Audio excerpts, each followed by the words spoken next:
So, there are three types of responsibility I want us to think about in today's lecture. And the first one is moral responsibility. So who are you going to shake the finger at and shake your head at and tut at and go, that was just, what's wrong?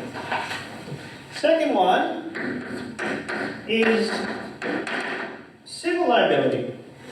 Who are you going to sue? Who will you take to court and rinse for every dollar that they're worth? And thirdly, criminal liability. Who's actually broken a rule of society and is going to be punished for it by society? So in other words, who's going to jail, who's going bankrupt, and who's going to hell? I don't know which of these is more scary for you. In the economics department, obviously bankrupt is the worst possible behaviour. So these are sort of the three questions I feel that we should start considering, and they are genuinely different questions. I'm going to give a scenario a bit later, and we will look at all three, because these are not isomorphic. It's not the case that you go to hell if you go bankrupt if you go to jail. In fact, there are a lot of people who will go to hell who are never going bankrupt to go to jail. Okay, so I mentioned before following what you're told. Saying, well, you told me to code it. I coded it as you told me. And optimize over this. Okay, there's a term for that. It's called superior orders. And if you try and use this in a court of law to justify what you're doing, then you're invoking what's called the Nuremberg defense, which is, I was just doing my job. I was just following orders. It's not my fault. In fact, the German term for this is Befehl ist Befehl, which translates to an order is an order. So how dare you go against your orders? If your boss tells you to do something, does that absolve you of responsibility? And again, this breaks down into three questions. If your boss instructs you to optimize in a certain way, and you do that, are you morally accountable? Who thinks that moral accountability has now evaporated because you were instructed to do this by higher management? That has been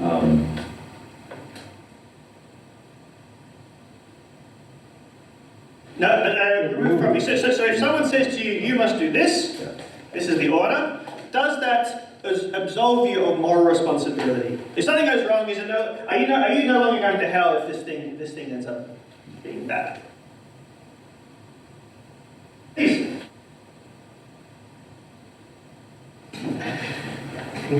That's actually an interesting question. And having a gun to your head can come in many different ways. It can be having a gun to your head, the obvious one, or it can be a bit more subtle. It can be, well, I'm going to fire you. Now, okay, if I have a gun to your head and I pull the trigger, you die pretty quickly. If I fire you and you have no job and you starve, you die a little bit slower, but you still die. So gun to your head is not exactly, I think, a well-defined term, because there can be a time lag as to how long the bullet takes to kill you, so to speak. So I understand what you're getting at, which is, are you doing this under duress? Yeah. But as part of your job comes with some degree of duress.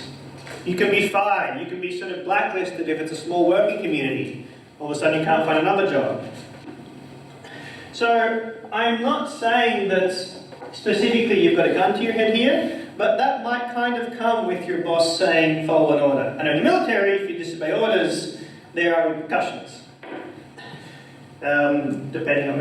Desertion is a pretty bad one, and you get shot for that, or used to anyway. So at the moment, I'm not focusing on duress. I'm looking at, if you're asked to do this and you carry it out, do you feel that the moral obligation to you has been removed? It's no longer your fault. No one can complain to you if something goes wrong. Who thinks that you still have a moral responsibility here? Most people. Okay. Who thinks that I can still sue the pants off you? Who thinks that there's still a civil responsibility here? Fans? That's good. Who thinks there's still a criminal responsibility here? You can still go to jail even if your boss forces you to do it, asks you to do something. There are cases, and again, this is going to depend. So, the Nuremberg defense was invoked in the Nuremberg trials, and it was actually, I believe, stricken as a defense. You can't just use this as an absolute defense. If someone told you to do it, then that absolves you. And people were hung for this, because otherwise you've got an entire war that ripped apart an entire continent is the responsibility of one single human being.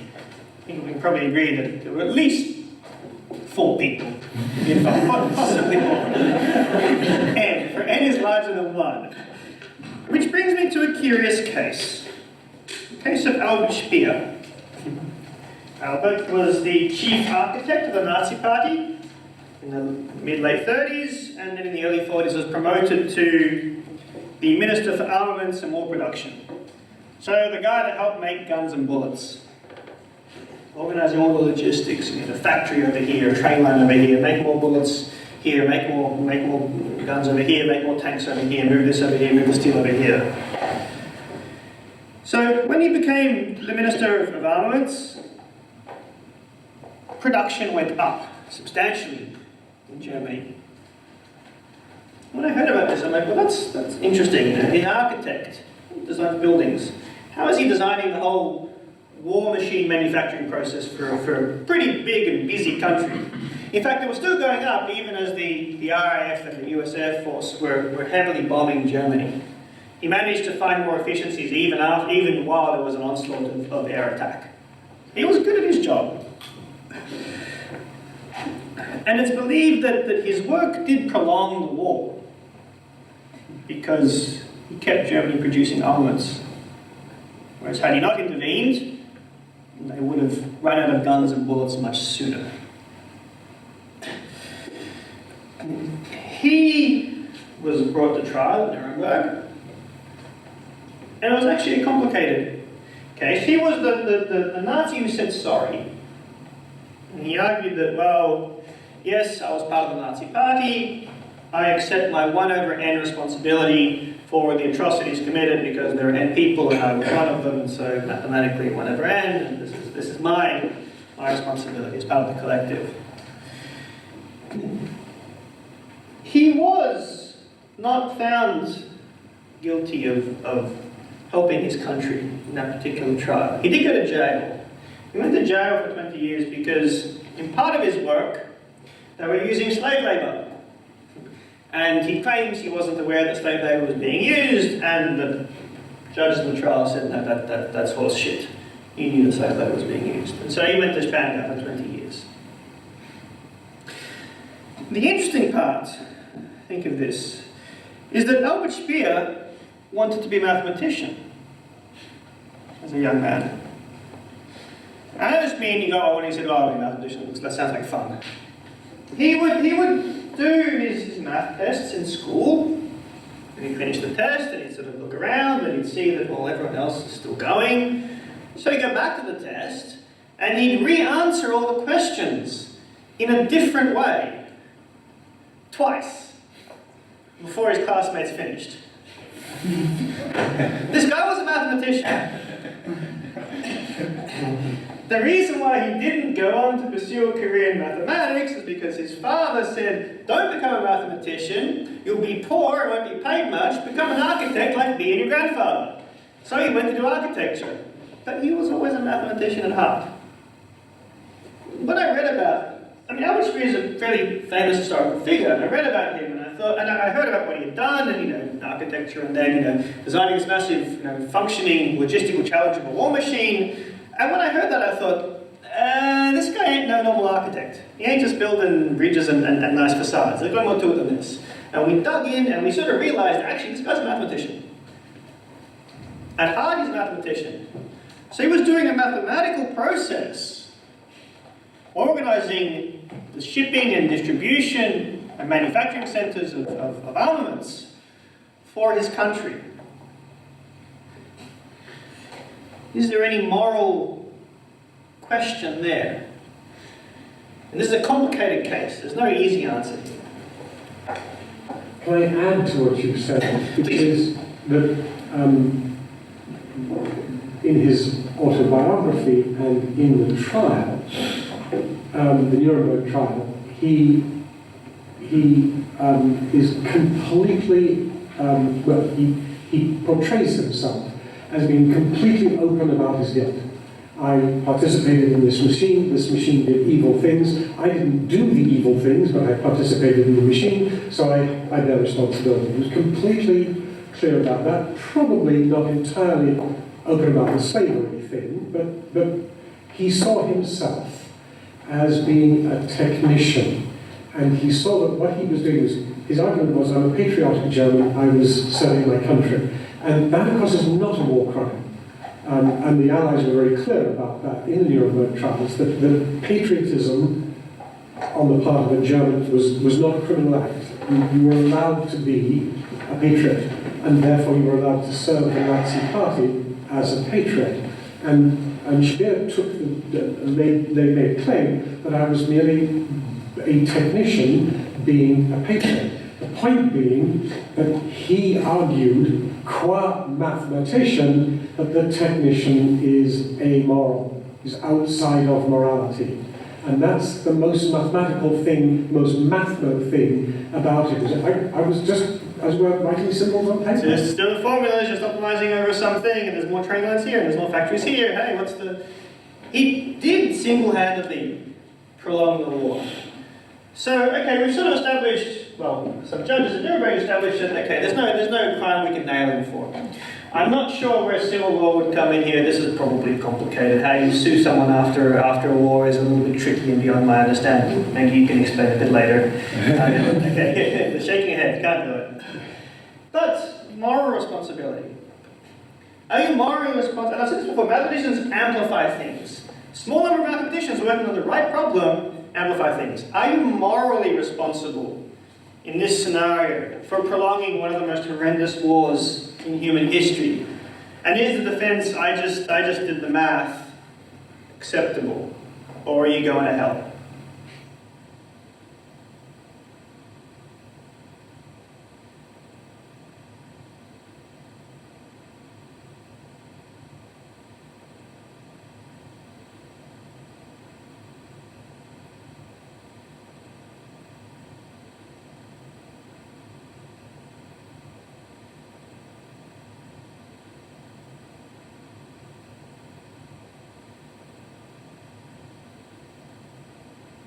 I think it's not an easy answer. This is complicated. If you want to take the point of view, yes, I'm supporting this particular cause or this particular country, this particular conflict, then you're taking a moral position. You're still taking a moral position. At the end of it, if it all goes tits up, do you accept that moral responsibility? Oops, sorry, shouldn't have done that. Or do you turn around and say, well, actually, I'm going to hide behind the math and say, well, I was just doing the math. It's, whatever happened, happened, but it doesn't sit on me.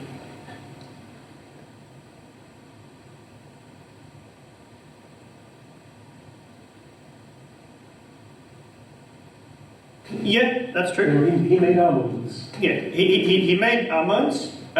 He introduced massive efficiencies in the way that armaments are being made. And more train lines here, make a central storage facility here, keep the bolts here until Wednesday and then put them over here. This sort of, I mean, this was fairly, you call this operations research now, something like this, right? Yeah. So he was sort of doing that back then, kind of on the back of an envelope, because it hadn't really taken off his, he was trying to do it like by himself. And, yeah. But the problem is, again, from the trial, Speer's argument was very clear. I didn't make the concentration camps, I was keeping industry going. And the prosecutor said, yes, and that's the industry that made concentration camps. And there's, now we need the lawyers and indeed that's exactly what happened in Nuremberg, to start to argue where is the line between I kept industry going, and I'm a patriotic German, so I have the right to do that, and I kept industry going that enabled food and material to support concentration camps. And Speer's line was, I didn't really know about concentration camps, but I now accept responsibility because I'm one of them. And the judge, I mean, what I wanted to say is that one of the most extraordinary documents of the 20th century is the introduction and conclusion to the Nuremberg trials by the American chief prosecutor, whose name I forget, but he's a very famous legal figure, was Minister of Justice, American Minister of Justice, whatever that's called, Attorney General, and was on the Supreme Court, resigned from the Supreme Court to become Nuremberg prosecutor, and went back to the Supreme Court afterwards. I mean, he's an extraordinarily powerful intellectual figure, I mean, titanic. And the introduction and conclusion of the Nuremberg trial by this guy is, I mean, it's chilling and uplifting at the same time, because his argument is, we've got to make this not the victor's trial who executes the losers. We have to find a higher morality. This isn't about we won, you lost. This is about you actually were wrong. Not because you were the defeated side, because you were doing something that goes beyond any equivocation of judgment. And that's why Speer got nailed on the equivocation of slavery. His underling, Schmacker, yes, something like that, who was the guy in the ministry that was in charge of slavery, he was hung. And his boss went to stand out for 20 years. So Speer succeeded in saying, I really had nothing to do with the slavery, but he knew it was there. He accepted some responsibility. And the line that the Nuremberg judicial argument tried to draw was between, as it were, the technician's responsibility and the moral responsibility you had as a technician in that machine. And in the end, they didn't actually succeed in drawing that line. I mean, not to our satisfaction. They did it to 1946 satisfaction, which is, okay, we'll jail him for 20 years because he knew something about the slavery. They didn't fully appreciate, it's not that well known that Speer essentially was a mathematician, at least at heart. And Pierce has known about Speer for several decades. I only learned about him recently, and when I said, Pierce, look, Speer's a mathematician, he's like, what are you talking about? He's an architect. Like, no, but look, he's actually a mathematician in architect's clothing. And that's exactly what he was. So we're still figuring out how to deal with a technician who might lie at the heart of some nefarious or questionable act. I'll take one and then I'm going to move on to the next.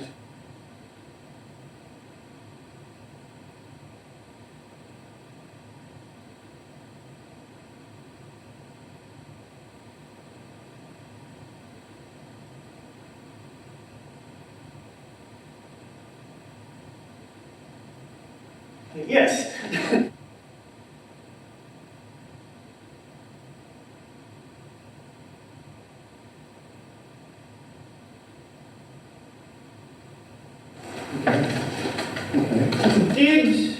Could he have had knowledge that the war was an unjust war?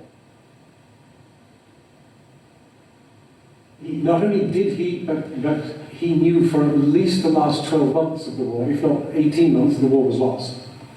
Where he saw the graph of his capacity to produce material and the consumption of that material by war, and he knew where the two lines crossed. So he knew that, just as well, I think the Japanese high command knew that the war was lost within 6 months of them starting the war. Just because you can draw the line of how much America can produce and how much the Japanese Empire could produce. And there comes a point when the Americans produce more. You do the math. You do the math.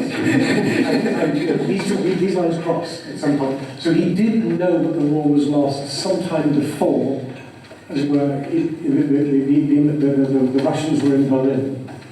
He knew it was lost quite a lot before that. In Spear's case, he was heavily involved in this process. He didn't just sort of set it going and then go for a holiday. He was like every day involved in this, fixing this, put this here.